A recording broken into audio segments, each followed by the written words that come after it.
Let me be very clear. Coups don't just appear from nowhere.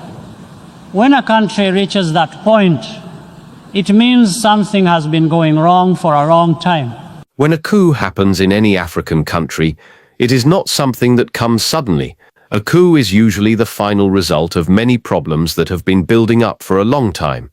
People don't wake up one morning and decide to remove a government for no reason. There is always something behind it. Maybe the leaders were not listening to the people. Maybe the government was hiding problems or pretending everything was fine. Maybe the citizens were suffering while the leaders lived comfortable lives. When these problems continue for many years, people begin to lose trust. They feel ignored, cheated, or mistreated. And when they feel like no one is listening, they support big actions like coups. So a coup is not just soldiers taking power. It is a signal that the people were unhappy for a long time, and something important was not right. If leaders had been honest, transparent, and caring, many coups would not happen. A coup is like a warning light, telling everyone that something broke inside the system. Many African people are surprised when they see Western countries praising leaders who are not doing a good job at home. Sometimes the West supports leaders who are corrupt, who cheat elections, or who steal resources. They praise them, call them strong partners, and even give them money. But inside the country, people are suffering. Schools are bad, hospitals are poor, roads are broken, and resources disappear. The West does not see these problems, or sometimes they ignore them because they have their own interests. Then suddenly, a coup happens, and the world is shocked. But the citizens are not shocked because they already knew the truth. The coup exposes the lies. It shows that the leader the West called democratic or stable was actually failing the people. So coups sometimes uncover realities that were hidden behind international praise. It is a message that outsiders cannot judge a country better than the people living inside it. It reminds everyone that real stability comes from fairness and honest leadership, not from praise from foreign powers. People do not support coups for fun.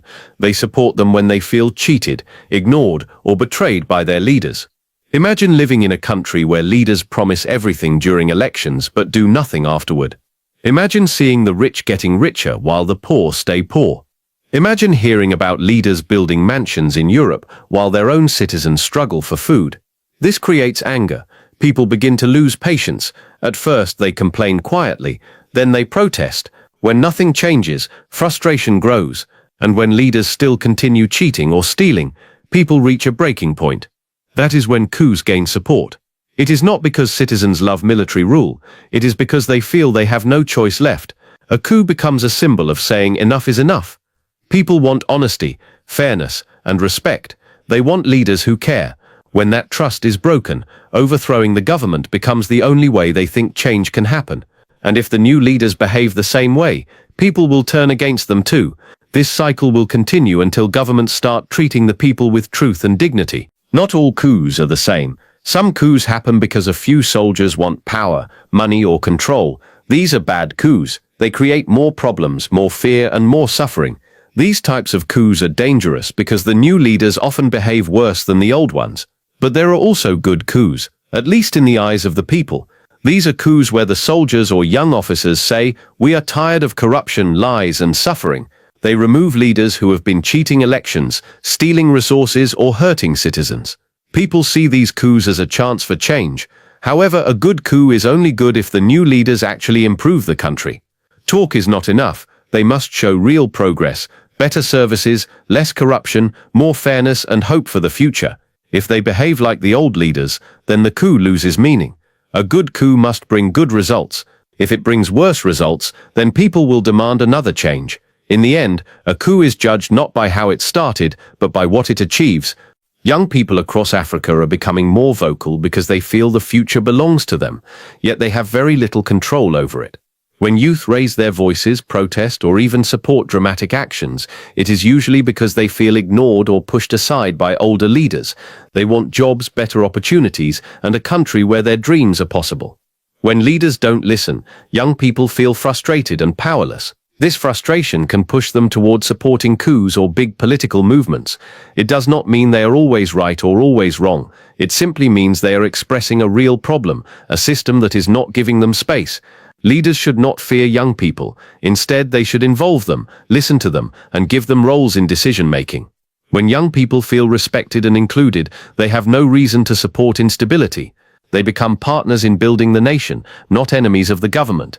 In the end, young people want the same thing every leader says they want: a better, safer and stronger country.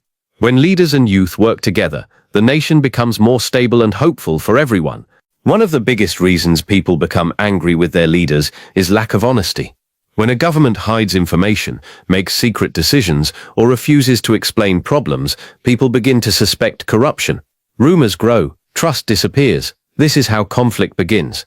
But when leaders are transparent, meaning open and honest, people respond differently. If a leader explains clearly why a road cannot be built yet, or why a hospital needs more time, or why money is short, citizens understand. They may not be happy, but they appreciate the honesty. They feel respected. When people understand the truth, they become less angry and less likely to take extreme actions. Transparency creates trust, even in difficult times. For example, if a leader openly says, "We do not have enough budget because tax collection is low. Please pay taxes so we can build more roads," people can see the logic. They feel included in the solution. In the end, transparency is not a weakness, it is a strength. It protects leaders from rebellion and helps citizens stay calm. A country where the government speaks honestly is a country where people stay united, even during hard times. Many people believe that as long as a leader is a civilian, the country is safe. But that is not always true. Some civilian governments behave worse than military ones. They cheat elections, steal national resources, silence critics, and protect only their own friends. They destroy trust in democracy. So being a civilian is not enough to earn respect or legitimacy. What matters is how the leader behaves and how they treat their people. If a civilian president cheats an election, is that democracy? If a civilian government kills protesters, is that peace? If a civilian leader steals money meant for hospitals and schools, is that good governance? The answer is no. Civilian leaders must also be held accountable. They should not hide behind the word democracy while destroying it from inside. The president in the speech is saying that just because someone is a civilian does not make them a hero. If they fail the people, they should be questioned, challenged, and even removed through legal and fair systems. True democracy comes from honesty, fairness, and service, not from wearing a suit instead of a uniform. The African Union, AU, often responds quickly when there is a coup. They condemn it, suspend the country, and demand a return to civilian rule. That is good, but incomplete. The AU almost never punishes civilian presidents who cheat elections, silence opponents, or misuse power. This creates an unfair system. It sends a message that military coups are bad, but corrupt civilian rule is somehow acceptable.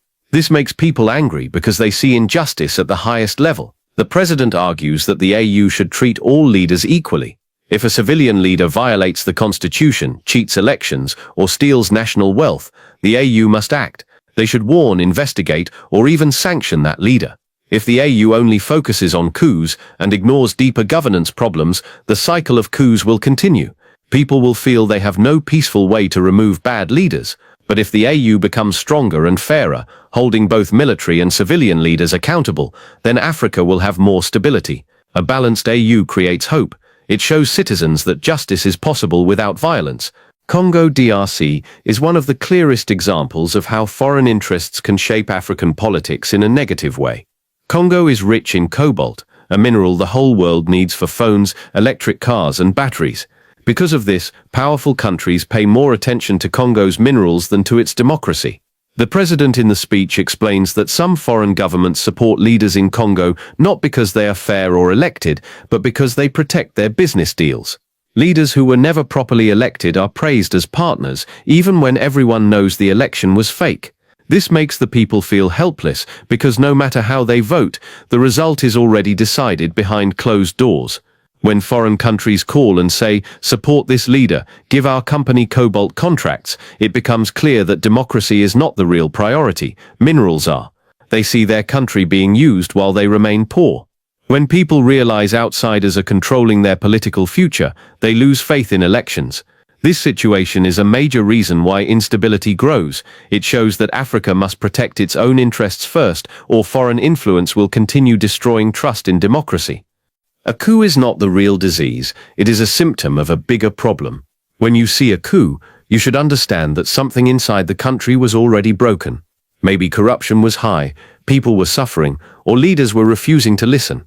A coup is like a loud alarm bell telling everyone that the leadership system failed.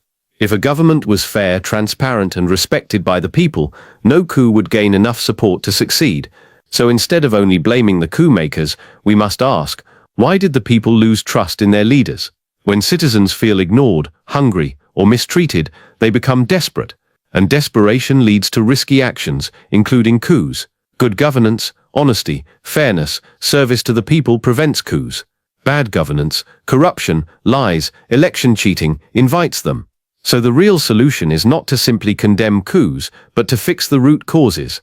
If African countries focus on fighting corruption, respecting citizens, and improving services, the need for coups disappears. When people see progress, they choose peace. But when they see failure, they look for drastic change. Leadership can stop this cycle by putting people first. A stable country is one where leaders talk honestly with citizens and include them in solving problems. People are not unreasonable. They understand when the economy is weak, when money is limited, or when things take time, but they want the truth.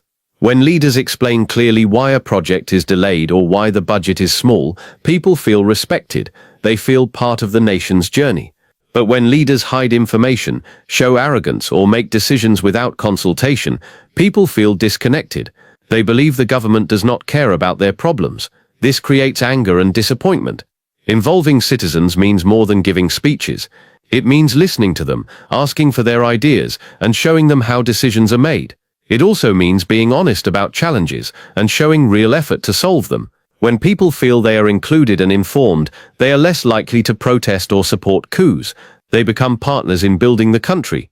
A leader who engages with citizens builds trust, and trust is the strongest foundation for peace. Without trust, even small issues can become big crises. With trust, even big problems can be faced together. Democracy is not just elections.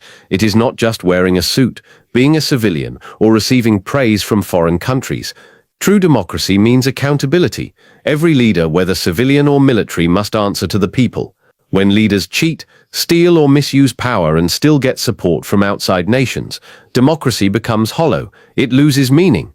Citizens see that rules apply to them but not to leaders, and that makes them angry. The president argues that Africa needs a stronger system where leaders cannot escape responsibility. If a leader cheats elections, they should face consequences. If a leader steals resources, they should be investigated. If a government abuses citizens, it should not be protected simply because it is civilian. Democracy only works when everyone plays by the same rules. When leaders know they can be punished for bad actions, they behave better. When people see fairness, they trust the system. Accountability creates stability. Without accountability, corruption spreads, anger grows, and coups become more common. For democracy to survive in Africa, it must be real, not a show, not a slogan, but a system where the people truly hold the power.